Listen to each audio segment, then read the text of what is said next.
बिस्मिल्लाहिर्रहमानिर्रहीम। अच्छा भाई, हम कुर्बानी की कहानियाँ चल रही थी, ठीक है? ठीक है। तो कुछ बातें आपको मैंने बता दी थी कल कुर्बानी की। आज ये बात समझिए कि जब हम ईद के दिन कुर्बानी करते हैं ना, तो इसका कितना सवाब है पता है आपको? नहीं। हमारे नबी ने ये बताया कि जो शख्स कुर्बानी के दिन ना जब जानवर ज़िबा करता है तो जैसे ही जानवर का खून का एक कतरा ज़मीन पे गिरता है, उस कतरे के गिरने से पहले ही अल्लाह पाक सारे गुनाह माफ़ कर देते हैं। क्या मतलब? आप बताइए ना क्या मतलब। अभी जैसे मैं हूँ तो मैंने कुर्बानी की, तो ईद के दिन अपनी जानवर के गले पे छुरी चलाऊंगा, तो जैसी मैंने छुरी चलाई जानवर का खून निकलेगा। अभी खून गले से निकलकर जमीन पे गिरेगा ही नहीं और अल्लाह पाक इतने खुश हो जाएंगे, अल्लाह पाक बोलेंगे भाई मैंने सब माफ़ कर दिया तुमको, तुम्हारे सारी गलतियाँ, तुम्हारे सारी कोताहियाँ, तुम्हारे सारे कसूर, सारे गुनाह मैंने माफ़ कर दिए। यानी हमारी जितनी गलतियाँ होती हैं ना, सब गलती करते हैं, तो कुर्बानी से क्या हो जाता है? सारे गुनाह माफ हो जाते हैं। माफ हो जाते हैं। समझ गए आप? और कुर्बानी जो है अल्लाह ताला उससे बहुत खुश हो जाते हैं। सही है? ठीक है। अच्छा, अब मैं थोड़ी सी एक बात आपको ये भी बताऊं। ये आपको पता है कि कुर्बानी हर एक को करना ज़रूरी है या बाज़ लोगों को करना ज़रूरी है? सबको करना ज़रूरी है? सब पर फ़र्ज़ है या नहीं है सब पर? नहीं है? कुछ पता है आपको? क्या बताइए। सबको पर जरूरी नहीं है। जिसको करना करे, लेकिन एक बंदा करे। अच्छा, ये आपने अजीब फतवा दिया है आपने तो यार। क्या कहा आपने? किसी बंदे को करना है लेकिन एक बंदे करना है। पूरे घर से एक बंदा कर ले बस। अच्छा, वैसे थोड़ा सही कहा आपने, थोड़ा गलत कहा। अब समझिए, आज मैं आपको बताऊंगा कुर्बानी किसको करना जरूरी है। नंबर 1, मुसलमान करेगा, काफिर तो नहीं करेगा ना? काफिर तो अल्लाह मियाँ को नहीं मानता, वो अल्लाह मियाँ की बात भी नहीं मानता। कौन करेगा? मुसलमान करेगा। काफिर करेगा? नहीं। अच्छा, नंबर 2, जो बेचारा बाज लोग होते हैं ना, पागल हो जाते हैं, उनका दिमाग सही नहीं होता ना, अजीब हरकतें करते हैं, अल्लाह मियाँ ने नहीं मुसलमान भी होते हैं, जैसे नहीं बाज लोग होते हैं, जैसे आपने देखा बेचारा बाज लोग होते हैं, तो अल्लाह मियाँ ने उन लोगों को भी माफ़ कर दिया। चलो भाई, वो तुम्हारा तो दिमाग सही नहीं है, छोड़ो, तुम करना ज़रूरी नहीं। सही है? नंबर 3, छोटे बच्चों के ऊपर ज़रूरी नहीं है। क्या ज़रूरी नहीं? मिसाल के तौर पे अगर आपके पास बहुत सारे पैसे भी रखे हुए हैं, ईदी भी है, लेकिन अल्लाह मियाँ नहीं कहेंगे मुसफिरा कुर्बानी करो, अगर तुमने नहीं करी तो मैं जहन्नम में जलाऊंगा। नहीं, ऐसी कोई बात नहीं। अल्लाह मियाँ कहेंगे छोटी है, चलो बड़ी हो जाएगी तो फिर करना क्या कुर्बानी।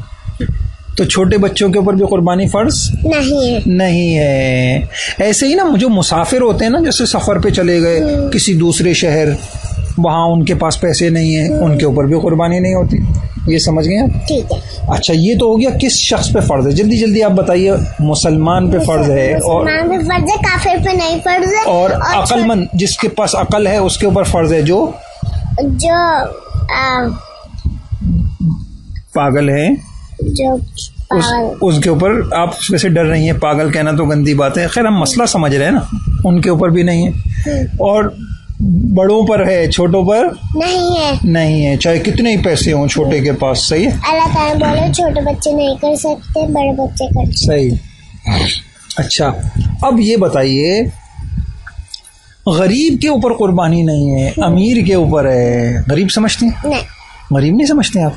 नहीं। जिस बेचारे के पास पैसे ही नहीं होते तो उसके ऊपर भी कुर्बानी करना फर्ज नहीं है। हमारा दीन कितना अच्छा है, आप देखिए अल्लाह ताला ने क्या कहा, ए अमीरों तुम कुर्बानी करो, और क्या करो, गरीब के घर कुर्बानी नहीं हो रही उसके घर गोश्त भेज दो, ताकि वो गरीब के बच्चे भी अच्छा गोश्त खा लें। नहीं समझ रहे?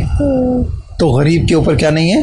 वो कुर्बानी नहीं, कुर्बानी नहीं है। लेकिन अमीरों को चाहिए कि गरीबों का क्या करें, ख्याल करें। ख्याल करें। नहीं समझ रहे, बाज लोग होते हैं ना बेचारे, उनके घर में न बकरा ज़िबा होता है न गाय ज़िबा होती है, उनके घर में ईद के दिन भी बेचारे क्या खा रहे होते हैं, उनके बच्चे कुछ नहीं खा रहे होते, उनकी ईद के दिन भी सादा सा खाना पक रहा होता है, उनके घर में पूरा पूरा साल गोश्त नहीं पकता।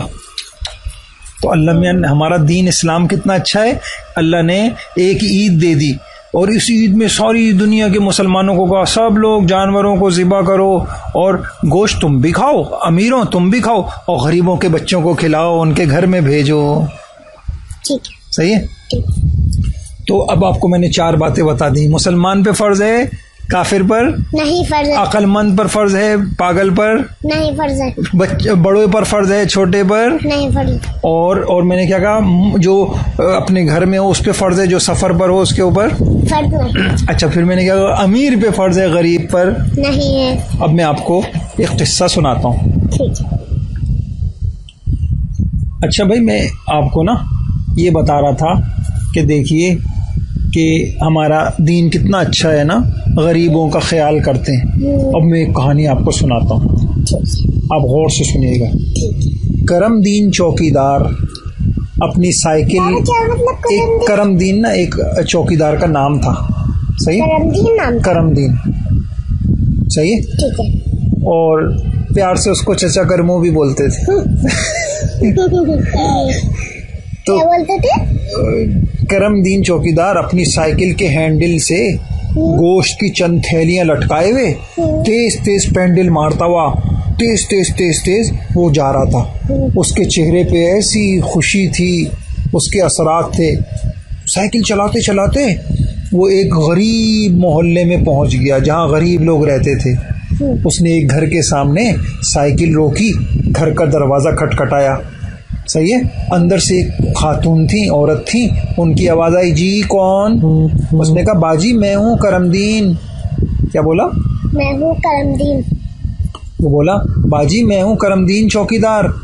उसके बुलंद आवाज से जवाब देते ही दरवाज़ा खुला और एक खातून दुपट्टे से उन्होंने अपना चेहरा छुपाया हुआ था, वो आई और करमदीन ने क्या किया, निगाह आंखें नीचे की, बहुत अच्छा आदमी था वो, औरतों को तो नहीं देखते। उसने उस खातून को बड़े एहतराम से सलाम किया, अस्सलाम वालेकुम, ये लीजिए और ईद मुबारक हो, और बाजी ये गोश्त की ये थैली है, ये आप रख लीजिए। ये कहते हुए वो उसने उसको दिया, सही है। उस खातून ने क्या किया, थैली ले ली और बेचारी को रोना आ गया और रोते हुए उसके आवाज़ ना रोने वाली हो गई। वो रोते हुए बोलने लगी, करमदीन आपका बहुत शुक्र, मैं आपका शुक्रिया अदा नहीं कर सकती, बस अल्लाह के सामने अपनी बच्चियों की यतीमी पेश करके तेरे लिए मैं हमेशा, सुनो तो सही, अल्लाह के सामने अपने बच्चियों की यतीमी पेश करके मैं तेरे लिए हमेशा दुआएं मांगती रहती हूँ। ये सुनकर यानी करमदीन की आंखों से भी आंसू निकलने लगे। उसने जल्दी से चेहरा दूसरी तरफ कर लिया, यानी वो ये कहने लगी, तुम इतना ख्याल करते हो हमारे, वो जो मेरी उसकी बच्चियां थी ना, उस खातून की, उसके बच्चियों के वालिद का इंतकाल हो गया था। जिसके वालिद का इंतकाल हो जाता है वो यतीम हो जाते हैं। तो उसने कहा, बस मैं अल्लाह मियाँ से यही कहूँगी, अल्लाह मियाँ करमदीन को बहुत नवाज दे, ये हमारा बहुत ख्याल करता है। ठीक है, ठीक है। अब वो बेचारे करमदीन भी रोने लगा, उसने अपना चेहरा दूसरी तरफ कर लिया। ठीक है। अच्छा, वो कहने लगा, देख बहन, तुझे कितनी बार मैंने कहा है ऐसी बातें ना किया कर मुझे, यानी बस तुम ये नहीं बोला करो बहुत आपका शुक्रिया, बस भाई बस मैं तो अपना समझो, मुझे कोई मसला नहीं, शुक्रिया वुक्रिया की भी ज़रूरत नहीं है। इतना अच्छा था कि खिदमत भी कर रहा है, उसको गोश्त भी दे रहा है, उनकी बच्चियों का भी ख्याल रख रहा है और शुक्रिया भी नहीं चाह रहा, सिर्फ सारा अजर किससे चाह रहा है, अल्लाह ताला से। अच्छा, तो कहने लगी, बहन तुझे कितनी मरतबा मैंने कहा है ऐसी बातें ना किया कर, मुझे अच्छा नहीं लगता, तुम तो मेरी बहनों की तरह हो और तुम्हारी बेटियां मुझे अपनी बेटियों की तरह हैं। अपनी बेटी को मिसाल के तौर पे अगर मैं आपको गोश्त खिलाऊं तो फिर मैं ये बोलूँगा कि शुक्रिया अदा करो, मैं तो नहीं बोलूँगा, अपनी बेटों को तो सब खिलाते हैं। तो उसने कहा, ये तुम्हारी बेटी मेरी बेटी है, अच्छा अब मैं चलता हूँ, मुझे और घरों में भी उनका हिस्सा पहुँचाना है। ये कह के वो बस जल्दी जल्दी से दोबारा साइकिल लेके चला, अगले किसी घर में, गरीब घर में गया, खटखट, और फिर जो है उस घर में भी उसने वो दे दिया, खटखट। ये ऐसा अच्छा आदमी था, हालांकि खुद भी गरीब था। फिर कहाँ गया, ये अच्छा, ये सुनो, ये किसका घर था? ये जिसके घर गया था ना गोश्त देने पहले, ये ना ये औरत के घर। हाँ, एक अली नाम का माली था। माली होते हैं ना, माली जो दरख्त वरख्त लगाते हैं, पौधे लगाते हैं, सही, उनको माली बोलते हैं। और ये खातून उस अली की जो माली था उसकी बेचारी बेवा थी। जिसका शौहर मर जाता है उसको बेवा कहते हैं, सही है। करमदीन चौकीदार और वो माली जो है ना एक साथ एक बहुत बड़े सेठ के बंगले पे काम करते थे। करमदीन चौकीदारी करता था और वो माली जो मर गया बेचारा, वो क्या करता था, उस सेठ के बंगले पे क्या करता था, उसके क्या नाम है, गार्डन को पौधे लगाता, जो बाग होते हैं, सही है। अच्छा, दोनों में बड़ा अच्छा बारह सलाम दुआ थी और रोज आते जाते एक दूसरे का हाल पूछते थे। दोनों बेचारे गरीब थे, करमदीन भी चौकीदार भी गरीब था और दूसरा माली अली वो भी क्या था, गरीब। दोनों की 4-4 बेटियां थी, बेटा कोई नहीं था। एक दिन ऐसा हुआ, वो जो बेचारा माली था वो काम पे नहीं आया। तो पहले भी वो छुट्टी करता था, मगर सेठ साहब के कुछ मेहमान आने थे। सेठ साहब ने करमदीन को कहा, भाई उसका पता करो, उसके घर जाओ, उसके घर जाके बोलो ज़रा सा हमारा बुला के लाओ उसको, सही है। अब वो जब गया बेचारा, करमदीन उसके घर गया तो देखा तो वहाँ तो क़यामत आई हुई है। उसकी बीवी रो रही है, धाड़े मार मार के, बेटियाँ रो रही हैं। रात बेचारे को जब सोया तो सुबह उठा ही नहीं, इंतकाल हो गया। सोते सोते उसका इंतकाल हो गया मालिक। उसकी छोटी छोटी बेटियां बेचारी रो रही थी, उसके बाबा ही चले गए थे।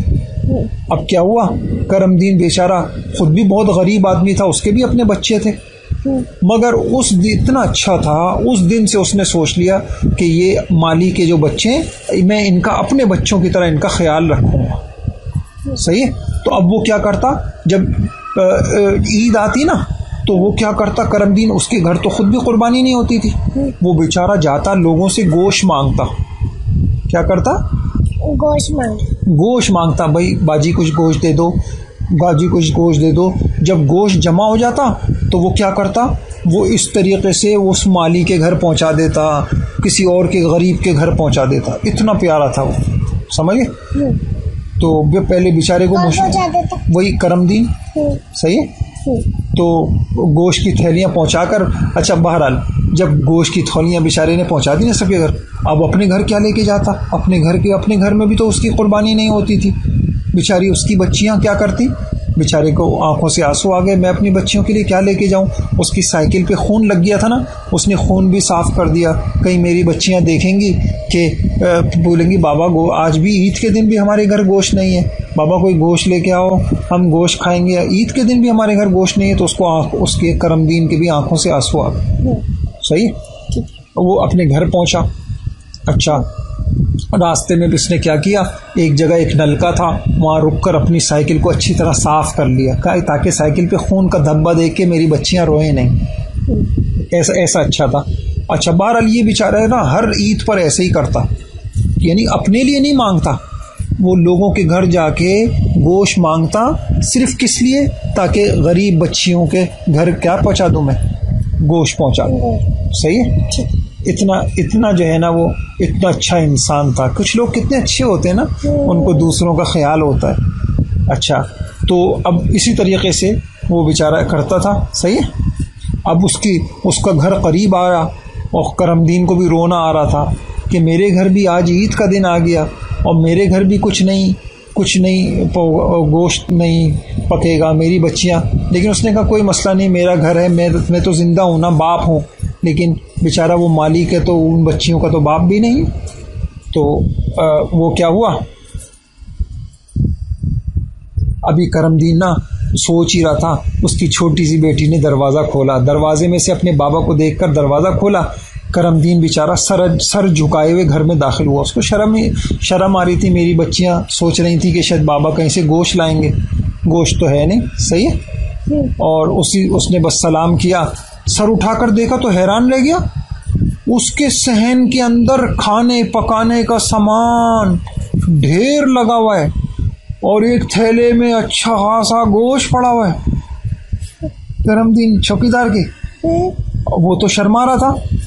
उसने करमदीन ने हैरत में अपनी बीवी से पूछा, ये कहाँ से आया?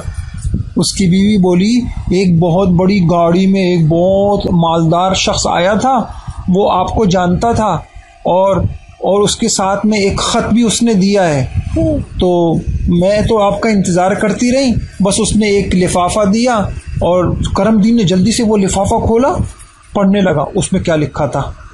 उसमें लिखा था, सलाम दुआ के बाद लिखा था, यार करमे, क्या कहा? करमे, मोहब्बत से उसको कर्मा बोला, या करमू, मैंने कहा था ना मोहब्बत से उसको करमू, यार करमू, मैं तो तुझे एक आम सा बंदा समझता था, तू तो बहुत बड़ा आदमी निकला, इतना बड़ा कि तेरे सामने तो मैं अपने आप को बहुत छोटा महसूस कर रहा हूँ। मुझे तेरे बारे में कुछ बातें कहीं से पता चली थी, मैं सारा दिन तेरे चुपके चुपके तेरा पीछा करता रहा, तो मैंने देखा कि तू पहले माली के घर गया, पहले तूने लोगों से गोश्त मांगा और फिर तू माली के घर गया, मुझे तेरे बारे में सब पता चल गया। जब तेरे घर आया तो पता चला तेरे घर के हालात भी ख़राब हैं, तेरी बच्चियों के पास भी ईद के लिए कपड़े नहीं हैं, खाने नहीं हैं, कोई चीज़ नहीं है, बस ये करमू, मैं तेरे लिए कुछ तोहफे लाया हूँ, अल्लाह के वास्ते इनकार मत करना। और उसको कहने लगा, और क्या करना, देखो उसको कहने लगा, आज से तेरा और तेरे बच्चों का सारा खर्चा मैं बर्दाश्त करूँगा। वो तो देके चला गया था। हाँ, खत पे लिखा हुआ था ना ये सारी बातें। अच्छा। और देख, और कहने लगा खर्चा मेरे जिम्मे है, बाकी बातें शाम को बंगले पे करेंगे, और हाँ आज ड्यूटी पे जल्दी आ जाना, मिन जानिब तेरा सेठ। सही है। करमू की तो आंखों से आंसू निकल पड़े और उसकी ज़बान पे बेख्तियार जारी हो गया, अल्लाहु अकबर, ला इलाहा इल्लल्लाहु अल्लाहु अकबर वलिल्लाहिल हम्द। यानी सब खूबियाँ मेरे अल्लाह की हैं, उसने कितना एहसान किया। अल्लाह मियाँ तो सबका ख्याल करते हैं। तो देखा आपने अच्छे लोग कैसे होते हैं, अपनी खुशियों में दूसरों को शरीक करते हैं। नहीं समझे?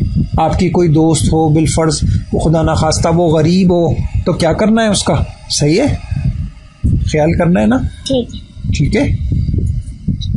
और अल्लाह पाक ने हमको कितना अच्छा दीन दिया है अल्लाह पाक ने हमको कितना अच्छा दीन दिया है। यानी अब देखो, अगर कुर्बानी नहीं होती तो गरीब लोग तो बेचारे सारी जिंदगी गोश्त ही नहीं खा सकते थे। अल्लाह पाक ने क्या कहा? अमीरों को कहा तुम कुर्बानी करो और अपनी कुर्बानी का गोश्त किसको खिलाओ? गरीबों को खिलाओ। तो कितना अच्छा। देखा, अब आपको पता चला कुर्बानी का कितना फ़ायदा है। अमीरों के घर में कुर्बानी होती है, गरीबों को गोश्त मिलता है। अच्छा, अजीब बात, गरीबों को और भी क्या मिलता है? देखो, कुर्बानी में जानवर, गाय क्या खाती है? चारा। तो गरीब लोग चारा बेचते हैं, उनको भी फायदा हो जाता है। चारा बेचते हैं ना, गाय के लिए चारा दुकानों में मिलता है ना।